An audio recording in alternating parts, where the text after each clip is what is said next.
3 signes qu'une relation devrait s'arrêter, pas forcément parce que l'autre est une mauvaise personne, mais parce que la relation est en train de devenir destructrice. Premier signe, quand tu passes ton temps à critiquer l'autre, à ne plus supporter sa manière de parler, d'agir, de réagir, ce n'est pas forcément que la personne est mauvaise, c'est simplement que vous n'êtes peut-être plus compatibles. Parce que quand tu es bien avec quelqu'un, tu n'as pas constamment envie de le changer. Alors oui, tu peux aider une personne à évoluer, mais pas passer ton temps à vouloir qu'elle devienne quelqu'un d'autre. Et plus la relation continue, plus les reproches remplacent la bienveillance, la patience et le respect. C'est pourquoi le plus sain, ce n'est pas de continuer à se blesser, c'est de savoir s'arrêter avant. Deuxième signe, tu peux avoir l'impression que chaque discussion devient un langage de sourds. Tout est mal interprété, tout devient conflictuel, même les choses les plus simples deviennent épuisantes. Et à force, tu ne te sens plus réellement écouté.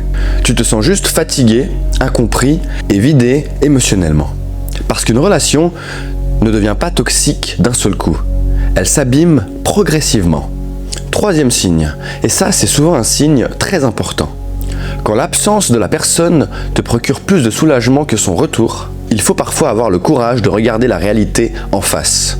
Parce qu'au fond, une relation saine n'est pas censée devenir un poids permanent. Tu n'es pas censé ressentir de la tension, du stress ou de l'épuisement. Simplement à l'idée d'être avec quelqu'un. Et mettre fin à une relation ne veut pas dire qu'on abandonne quelqu'un ou la relation.